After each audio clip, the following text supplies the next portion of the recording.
A paz do Senhor, querido aluno da Escola Bíblica Dominical. Eu sou o evangelista Janderson Nascimento e estou segundo vice-presidente da Assembleia de Deus aqui em Vitória da Conquista. Uma igreja que é pastoreada pelo pastor Davi Oliveira Boa Sorte. E hoje, pessoal, chegamos na lição de número 2 aqui da classe dos jovens, onde nós vamos avançar nesse segundo trimestre, em nome de Jesus, entendendo sobre o orgulho e a cobiça. E o tema da lição de hoje é primordial. Nós vamos compreender sobre essa administração financeira.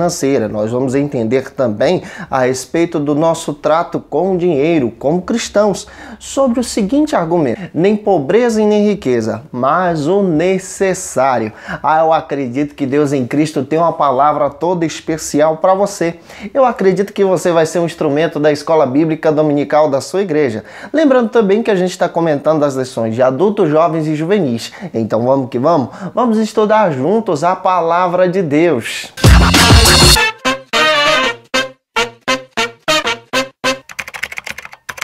Hoje nós chegamos na lição de número 2 aqui da classe dos jovens, onde nós vamos compreender sobre o seguinte tema: nem pobreza e nem riqueza, mas o necessário.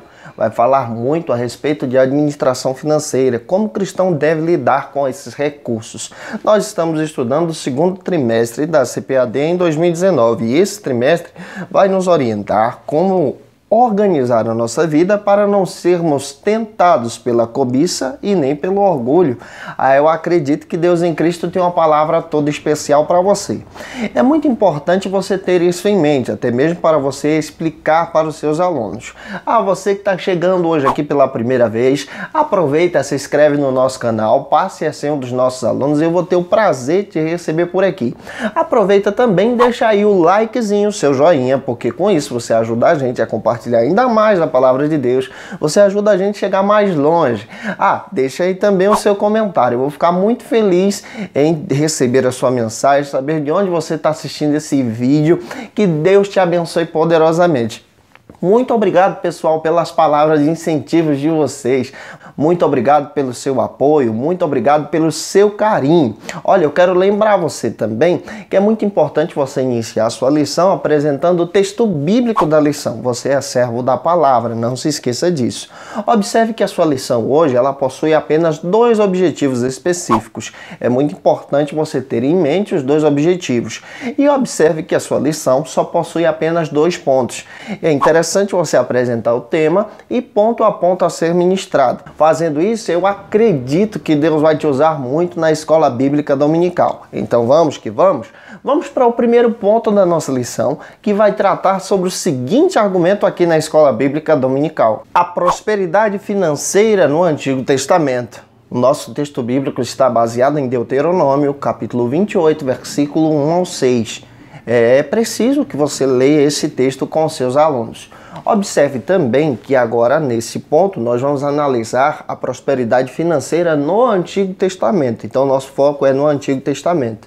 E vamos dividir isso em 3 subtópicos para você argumentar com seus alunos em sala de aula. Lembrando sempre que você está trabalhando sobre essa questão de como o cristão deve lidar com o dinheiro, como ele deve organizar a sua vida financeiramente e também entendendo um pouco de administração para poder prosperar. Isso vai ser uma bênção. O primeiro subtópico da sua lição, do ponto número 1, vai tratar sobre o seguinte assunto ainda nesse argumento: a prosperidade atrelada à obediência. Esse é o nosso primeiro subtópico. É importante entender que ele está interligado com Deuteronômio, capítulo 28, versículo 1. Lê esse versículo com os seus alunos em sala de aula. Você vai perceber que no Antigo Testamento, toda a prosperidade financeira que era dada aos filhos de Israel, aos servos de Deus, aqueles que adoravam o Deus Javé, era atrelada à obediência desses servos ao Deus Todo-Poderoso. Quando eles obedeciam, eles prosperavam. É claro que nós precisamos compreender também que o Antigo Testamento atrela prosperidade financeira com salvação. Isso já é diferente no Novo Testamento. No Novo Testamento, nós entendemos muito bem que a salvação está atrelada à fé. Já no Antigo Testamento, quando a pessoa era abençoada, quando a mão de Deus estava sobre ela, quando esse era servo de Deus, a sua vida financeira era próspera. A sua vida financeira era uma vida financeira muito bem organizada por causa da bênção de Deus. Não faltava o pão, não faltava o alimento, o seu gado era riquíssimo, grande, e nós encontramos vários relatos aí no Antigo Testamento. Por exemplo, você percebe Abraão. Abraão é listado aí como o homem mais rico na terra no Antigo Testamento. Nós encontramos também o próprio Jó, que não era judeu, mas ele é listado como o homem mais rico de todo o Oriente, de acordo com as Escrituras, e a Bíblia dá ter a lista da sua riqueza. Isso é interessante você pensar nisso. Você percebe que Jacó tinha a mão de Deus por causa da prosperidade que estava sobre a vida dele.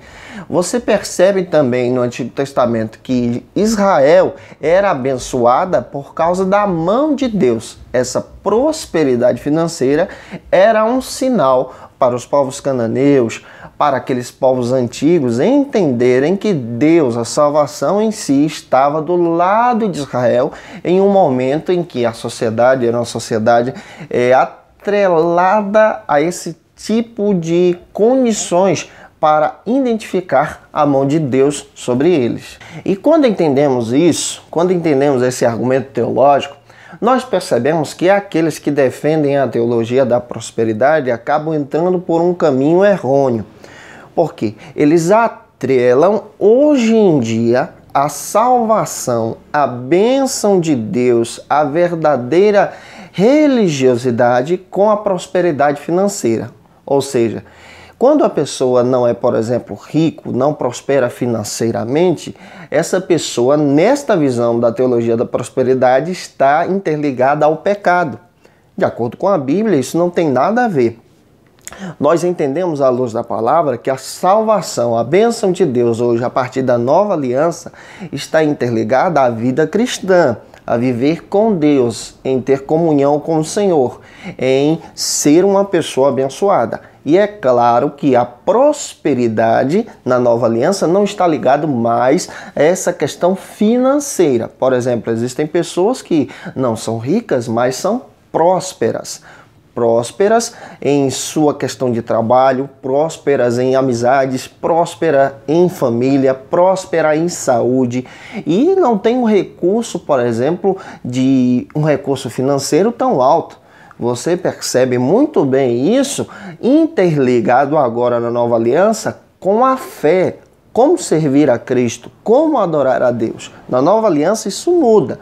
Aqueles que seguem a linha da perspectiva da teologia da prosperidade e defendem a ideia que a riqueza está interligada à salvação, não compreenderam que a riqueza estava interligada à mão de Deus, à bênção de Deus para aqueles que eram filhos do Senhor no Antigo Testamento. Na nova aliança, a verdadeira prosperidade é ter condição de repartir com o próximo, mesmo que seja pouco, mas repartir com o necessitado. Essa é a visão próspera. Repartir a minha fé, repartir o meu alimento. Você percebe isso no Novo Testamento, na Nova Aliança, por exemplo? A igreja, os membros da igreja vendiam o que tinham e repartiam com os santos. A visão de prosperidade já muda na Nova Aliança. Na nova aliança, a partir de Cristo, está interligada à fé, ao serviço, ao cuidado com o outro. Isso é a verdadeira prosperidade que nós encontramos nas Escrituras. Você percebe, por exemplo, o exemplo clássico de Jó. De acordo com o pensamento da época, o pensamento do Antigo Testamento, a prosperidade, a vida com Deus, a fidelidade ao Senhor, a bênção de Deus e a salvação estava interligado com a riqueza. O que acontece com Jó? Jó perde tudo que tem. Os seus amigos, logicamente, pensam, de acordo com a ótica daquela época, que Jó estava em pecado, Jó estava distante de Deus e por causa disso ele estava sofrendo o que estava sofrendo, perdendo tudo, perdendo filhos, perdendo todas as condições ao ponto de chegar à miséria. Mas nós entendemos à luz da Bíblia que isso não tem nada a ver. À luz da palavra de Deus, Jó era próspero no seu coração. perdeu tudo. E isso não significava que ele tinha perdido a sua fé, ele só perdeu bens materiais, perdeu familiares, mas a própria Bíblia faz questão de dizer que ele não perdeu a fidelidade. Isso, verdadeiramente, à luz da palavra, é a prosperidade. E quando nós entendemos isso no primeiro subtópico, entendemos que a verdadeira prosperidade na Bíblia, na palavra de Deus, está interligada à obediência. Quando somos fiéis a Deus, a sua palavra, a sua vontade, somos obedientes e somos prósperos. E isso aqui é claro e está explícito nas Escrituras. Entendendo isso, avance para o segundo subtópico da sua lição, aqui do ponto de número 1, que vai tratar sobre o seguinte argumento. As bênçãos da prosperidade são consequências naturais, à luz do Antigo Testamento. Deuteronômio 28, 2 ao 5. Você percebe que na linha de pensamento do Antigo Testamento, da Antiga Aliança, as pessoas atrelavam, por exemplo, a prosperidade financeira com salvação. Nós vemos até o exemplo clássico aí que os amigos de Jó entendiam isso. Mas de acordo com a própria palavra de Deus, de acordo com as Escrituras, nós compreendemos muito bem que a prosperidade é algo maior, está interligado à obediência e é consequência natural. Consequência natural, por exemplo, do trabalho daquele que exerce. O cristão precisa ser trabalhador. O povo de Israel precisava ser trabalhador. Se você deseja ser verdadeiramente próspero, trabalhe, estude, dedique-se. Porque a palavra de Deus diz que quando nós trabalhamos e trabalhamos bem, nos dedicamos àquilo que fazemos, nós estudamos e dedicamos a esse estudo, a prosperidade e a bênção do Senhor vem. É por isso que nós precisamos, então, compreender que a verdadeira prosperidade está em obediência e também ela é consequência daquilo que fazemos com alegria, daquilo que fazemos com dedicação, daquilo que fazemos para a glória do Senhor. O próprio apóstolo Paulo, escrevendo aos irmãos de Colossos, capítulo 3, ele descreve algo que é interessante no versículo 16. Ele faz questão de dizer que tudo aquilo que nós queremos fazer a Deus, nós devemos fazer com dedicação também aos homens. Tudo aquilo que nós queremos fazer aos homens, devemos fazer com dedicação a Deus. Deuteronômio 28, versículo 2 diz que todas as bênçãos que são listadas em Deuteronômio são descrevidas pelo Senhor. E é claro, elas alcançarão aqueles que ouvirem a sua voz, andarem em obediência. É consequência daquilo que fazemos. E é claro que quando somos obedientes a Deus, nós seguimos um padrão de honestidade, nós seguimos um padrão de qualidade no serviço, nós seguimos um padrão de obediência. É importante a gente entender também que aquele que é ímpio, ou seja, aquele que ainda não aceitou a Cristo, ele também pode prosperar, ele também pode angariar riquezas. Mas nós entendemos à luz da palavra que a salvação não está ligada a riquezas. As riquezas são consequências de um bom trabalho, de uma dedicação. Mas aquele que é cristão, que serve a Deus, ele possui a verdadeira prosperidade, porque a verdadeira prosperidade está ligada à fé. Quando somos fiéis a Deus, Deus nos abençoa e abre portas. Quando nos dedicamos ao nosso trabalho, prosperamos de uma maneira assim espetacular. O nosso coração precisa servir a Deus com aquilo que fazemos, com o nosso trabalho, com a nossa dedicação pessoal. Se você deseja passar em um vestibular, você precisa orar. Isso é fantástico, mas você precisa se dedicar também ao estudo. Não adianta somente você orar, mas você precisa entrar em ação. E orando, buscando a Deus e entrando em ação na área do estudo, no curso que você quer passar, Deus com certeza te abençoa poderosamente através da capacitação do Espírito Santo. Provérbios 30, versículo 8, nós entendemos algo que é interessante a partir das palavras de Agur, que a prosperidade financeira, que a riqueza financeira, que o dinheiro não é um sinal na Nova Aliança e também já no Antigo Testamento, descrevendo algumas coisas aqui. Não é um sinal da salvação em si, não é um sinal da bênção de Deus. mas é um sinal do trabalho, um sinal daquilo que a pessoa faz. Quando entendemos as palavras de Agur, o que nós precisamos ter em si não é riqueza e nem pobreza, mas o necessário. E esse necessário é de Deus. Essa é uma oração que esse homem faz, que é fantástica. Essa é uma oração que nos ensina a evitar a cobiça. Essa é uma oração que nos ensina a não pecar contra o Senhor. Entenda isso. Descrevendo esse texto bíblico, avance para o terceiro subtópico da sua lição, aqui do ponto número 1, que vai tratar sobre o seguinte argumento. Bem-aventurado aquele que mantém a sua integridade o tempo todo. Deuteronômio, capítulo 28, versículo 6. Olha como a palavra de Deus é específica, ela nos ensinar algo que é importante. A nossa integridade é importante na obra. A nossa integridade é importante para a glória de Deus. O cristão deve ser um cristão íntegro, não se envolver com a corrupção, não se envolver com a trapaça, com a mentira, com passar a perna no outro para ter um benefício maior de riqueza ou um lucro financeiro. E é interessante pensarmos que existem pessoas que possuem um altíssimo poder aquisitivo e existem pessoas com um baixo poder aquisitivo. Mas a riqueza ou a pobreza não é resultado do verdadeiro sucesso, não é o resultado da verdadeira prosperidade. O resultado da verdadeira prosperidade está ligado, interligado com a integridade da pessoa. Precisamos ser íntegros, honrando a Deus com aquilo que possuímos, com os nossos negócios. Eclesiastes, capítulo 7, versículo 8, o próprio escritor de Eclesiastes faz questão de dizer que o fim é melhor do que o começo. Nós entendemos, à luz da palavra de Deus, que quando exaltamos a Deus com o que possuímos, com os nossos negócios, com os nossos afazeres, honramos ao Senhor em integridade. É por isso que o cristão precisa ser honesto. Pinte isso para os seus alunos. Descreva essa mensagem em sala de aula sobre honestidade, sobre integridade, sobre essa responsabilidade que possuímos em ser pessoas de bem, em ser sal e luz desse mundo.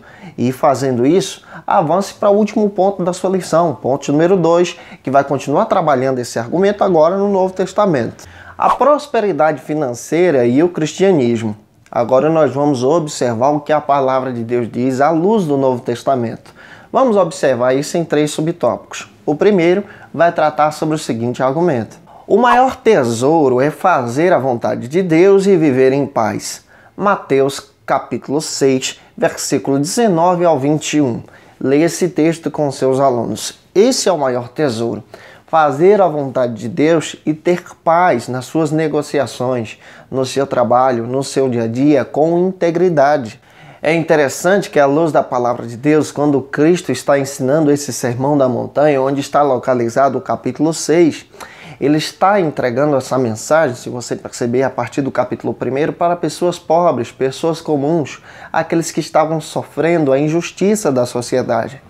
E Cristo traz uma ideia, Cristo traz uma mensagem, Cristo traz um argumento poderoso. E é claro que esse argumento que Cristo traz também encaixa perfeitamente em nossos dias, onde a sociedade busca o ter, busca o prazer, a satisfação pelo dinheiro. A nossa verdadeira satisfação, à luz do Novo Testamento, como seguidores de Cristo, não está no ter, não está no dinheiro, mas está em Cristo. O próprio Cristo orienta em Mateus capítulo 6, versículo 19, que nós como cristãos, seguidores dele, como discípulos dele, nós precisamos nos preocupar em arrecadar tesouros, não aqui nessa terra, mas precisamos arrecadar tesouros no céu. Qual é o papel como cristão? A nossa vida aqui é boa, mas o que importa está nas alturas. E o que importa está fazer para Deus, agradecer o Senhor, obedecer à sua vontade. Descreva isso em sala de aula. Avance para o segundo subtópico aqui do ponto número 2, que vai continuar trabalhando sobre esse argumento a partir do seguinte assunto. A metáfora do olho como a lâmpada. Mateus capítulo 6, versículo 22 e 23.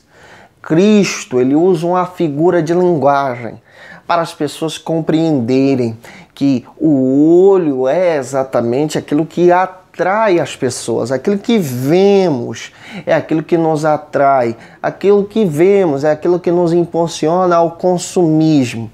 E Cristo está orientando que se o nosso olho é bom, ele agrada a Deus, mas se não é, ele está distante da vontade do Senhor. E Cristo utiliza essa figura de linguagem, essa metáfora, para descrever que o nosso olho também ele pode nos atrair para o que é bom e também nos atrair para o que é mal.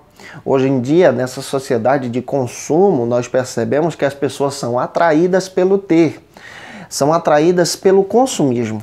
Nós, como cristãos, precisamos ser atraídos pela palavra de Deus. Às vezes, nós não temos necessidade nenhuma de ir arrecadar recursos ou comprar bens materiais que nós não utilizamos.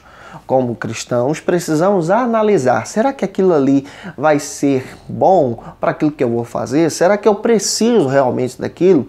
Como cristãos, nós compreendemos à luz da palavra de Deus que Cristo nos ensina a ter uma visão que nos mostra adiante.